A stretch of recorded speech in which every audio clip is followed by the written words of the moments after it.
اعوذ باللہ السمیع العلیم من الشیطان الرجیم بسم اللہ الرحمن الرحیم الحمد للہ الذی جعلنا من المتمسکین بولایت علی بن ابی طالب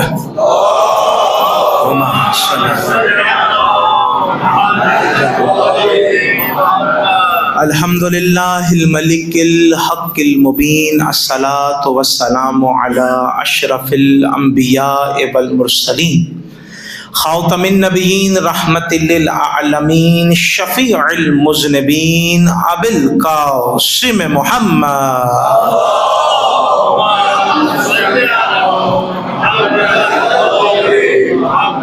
وآلہ وعطرتہ وأہل بیتہ الطیبین الطاہرین المعصومین المظلومین ولعنۃ اللہ علی اعدائہم اجمعین اما بعد فقد قال اللہ تعالی فی القرآن المجید والفرقان الحمید وقولہ الحق وَإِذْ تَعَزَّنُوا رَبَّكُمْ لَئِن شَكَرْتُمْ صلوات پڑھیں گے مل کر محمد و آل محمد۔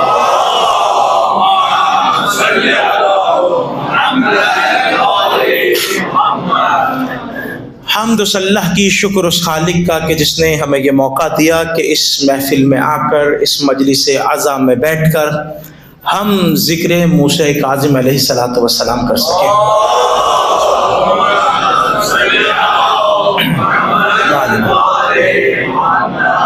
امام موسیٰ کاظم علیہ السلام باب الحوائج جس سے تمام کی مرادیں ہیں، باب الحوائج کی مجلس ہے، باب الحوائج کی اس مجلس پہ نظر ہے، دعا ہے جو مومنین یہاں آئے ہیں سب کی حاجات کو پورا فرمائے۔ اور شکر ہے اس اللہ کا کہ جس نے ہمیں ایسا امام عطا کیا ہے جس نے کسی میدان میں ہمیں شرمندہ نہیں کروایا ہے، اور شکر اس خالق کا کہ جس نے ہمیں امامت و ولایت سے سرناز فرمایا ہے، کیونکہ آج تک لوگ ادھر ادھر بھٹک رہے ہیں، ابھی تک سیدھا راستہ نہ ڈھونڈ پائے، اور ہم یہی نماز میں دعا کر رہے ہیں پروردگار تیرا شکر ہے ہم نے دیکھ لیا ہے، اب ہمیں ثابت قدم رکھنا۔ ہم نے وہ راستہ دیکھ لیا ہے کہ وہ راستہ کس کا ہے، وہ راستہ اہل بیت کا راستہ ہے، کہ ہم نے کوئی نیا کام نہیں کیا، ہم نے وہی کیا جو رسول سمجھا کر گئے۔ رسول نے کہا یاد رکھو میں 2 چیزیں چھوڑ کر جا رہا ہوں، اب تمہارا حق نہیں ہے یا 3 کو لو یا 4 کو لو یا 5 کو لو یا 6 کو لو، جب میں 2 چھوڑ کر جا رہا ہوں تم کون ہو 1 کو کم کرنے والے 1 کو بڑھانے والے؟ میں جب 2 کو چھوڑ کر جا رہا ہوں تمہارا کام ہے کہ دونوں کو مانتے چلے جاؤ۔ ان دونوں میں سے آج ناطق قرآن کا تذکرہ کرنا ہے، امام موسیٰ کاظم علیہ السلام، اور میں نے جو آیت پڑھی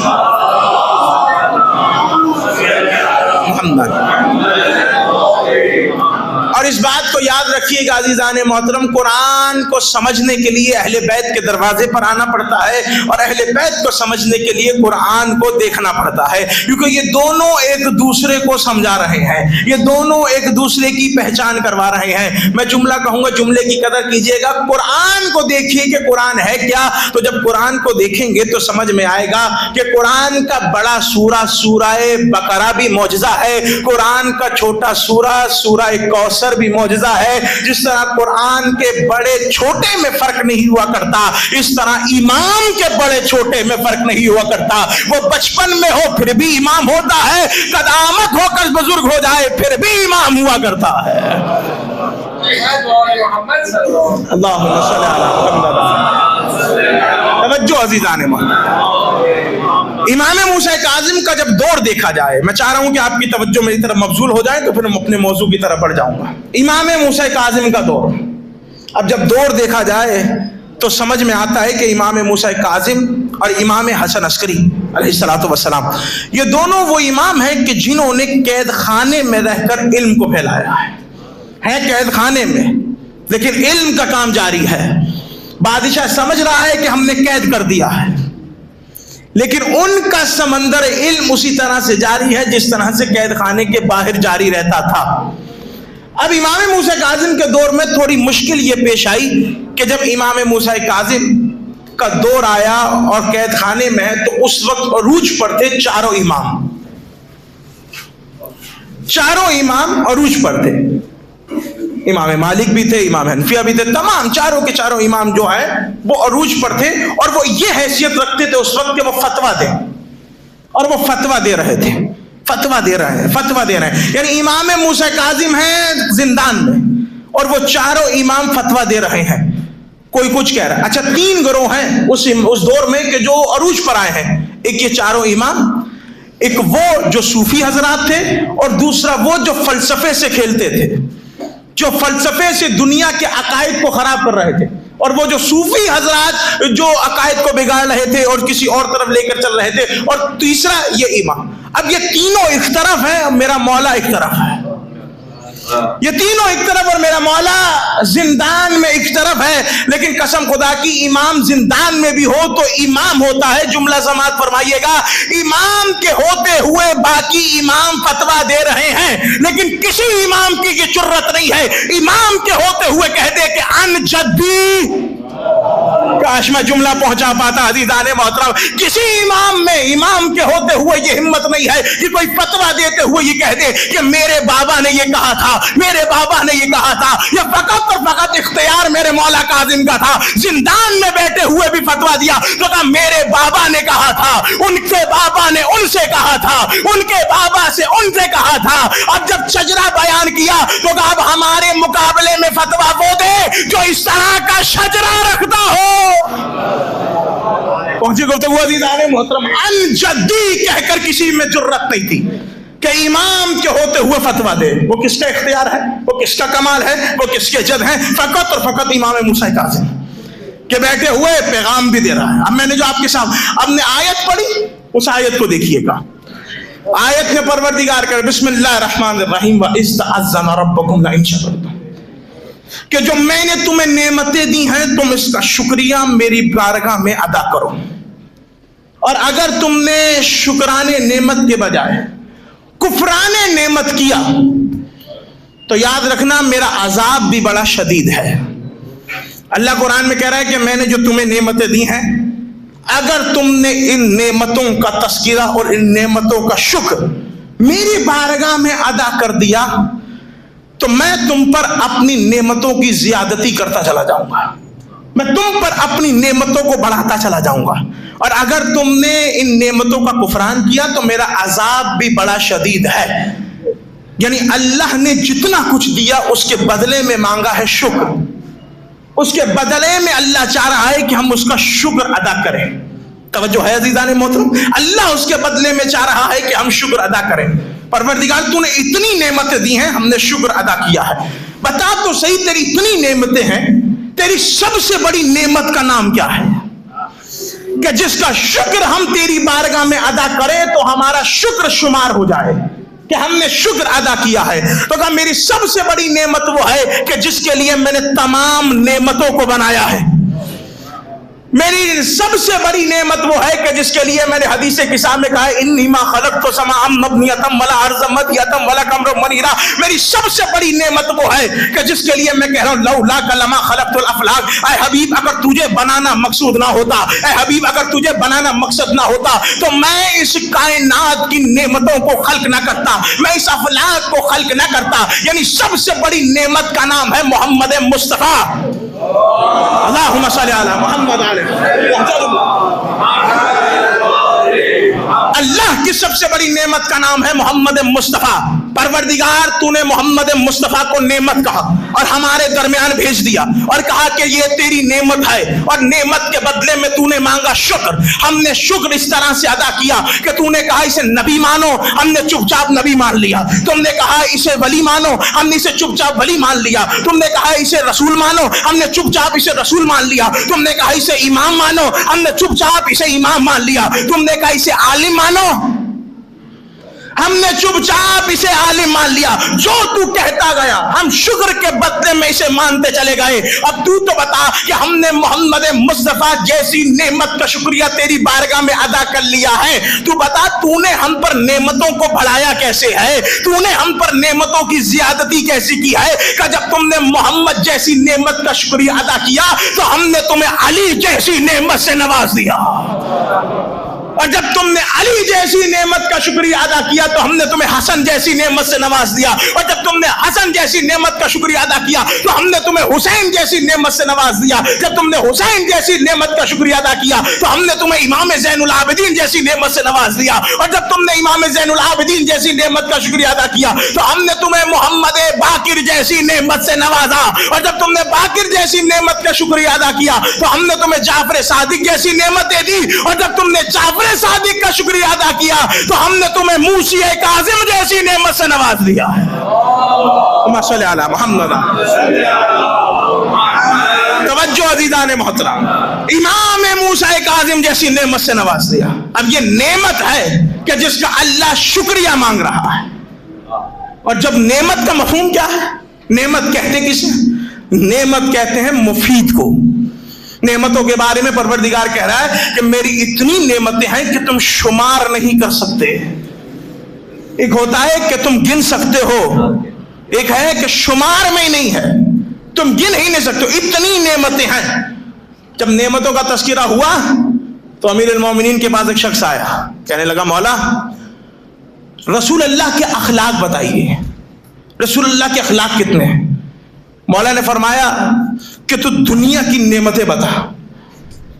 وہ اخلاق پوچھ رہا ہے اور مولا کہہ رہے ہیں تو دنیا کی نعمتیں بتا۔ رسول کے اخلاق کتنے ہیں؟ وہ کہہ رہے ہیں، مولا کہہ رہے ہیں تو دنیا کی نعمتیں بتا۔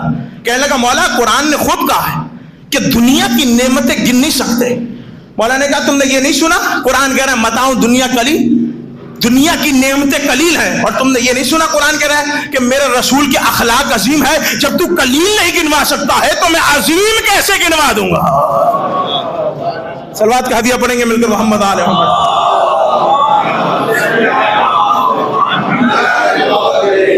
جب تو قلیل نہیں گنوا سکتا ہے تو اللہ نے قرآن میں یہ بھی کہا نعمتوں کے لیے، بسم اللہ الرحمن الرحیم، الم تروا ان اللہ سخر لکم ما فی السماوات و ما فی الارض، کہ میں نے دنیا میں اپنی نعمتوں کو تمہارے لیے مسخر کر دیا ہے۔ میں نے کس طرح تمہارے لیے نعمتوں کو رکھا تم نے نہیں دیکھا؟ تمہیں لباس پہنانا سکھایا، لباس نعمت ہے۔ یہ تمام چیزیں نعمتیں ہیں، لیکن جب پوچھا گیا کہ یہ نعمتیں ملی کس کے صدقے میں؟ کہ آئمہ کے صدقے میں۔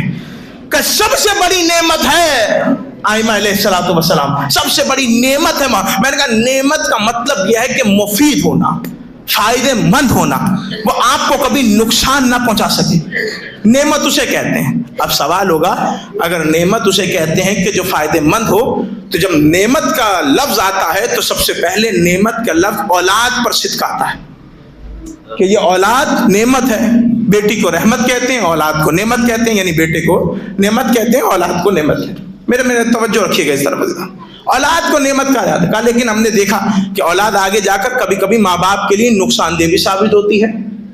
ہمیشہ تو ایسا نہیں کہ ہر اولاد آپ کے لیے جو ہے فائدے مند ثابت ہو، نقصان دہ بھی ثابت ہوتی ہے۔ معاملہ کیا ہے؟ وجہ کیا ہے؟ کہ وجہ یہ ہے کہ اللہ نے تو نعمت بنا کر دیا ہے، آپ نے تربیت کر کر اسے نعمت ثابت کی اپنے لیے یا تربیت نہ کی؟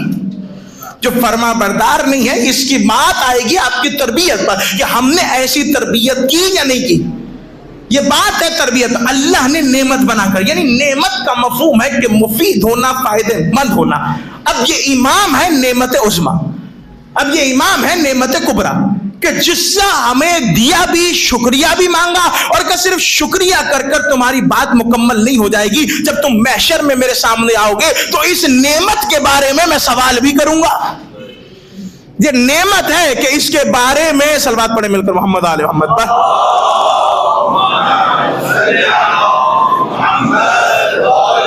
اب جو امام کو اپنے لیے نعمت مانے، اب نعمت ہو امام اور مفید نہ ہو، ایسا ممکن نہیں ہے۔ آئیے میں آپ کو لے کر چلتا ہوں اپنے مولا کے دور میں۔ مولا کا دور ہے، علی بن یقطین مولا کا چاہنے والا ہے۔ علی بن یقطین کو ایک مرتبہ بادشاہ کے دربار میں نوکری کے لیے کہا جاتا ہے، اور کہا جاتا ہے کہ مجھے نوکری مل رہی ہے۔ امام کے پاس آتا ہے، مولا مجھے نوکری مل رہی ہے، مولا مجھے جاب مل رہی ہے۔ مولا نے کہا ہاں جاؤ تم جاب کرو، لیکن یاد کرنا نوکری ان کی کرنا، مدد میرے شیعوں کی کرنا۔ یہ ہے امام جو مفید ہوگا، شیعوں کے لیے مفید ہوگا، اپنے چاہنے والوں کے لیے۔ اب دیکھا علی بن یقطین پہنچے،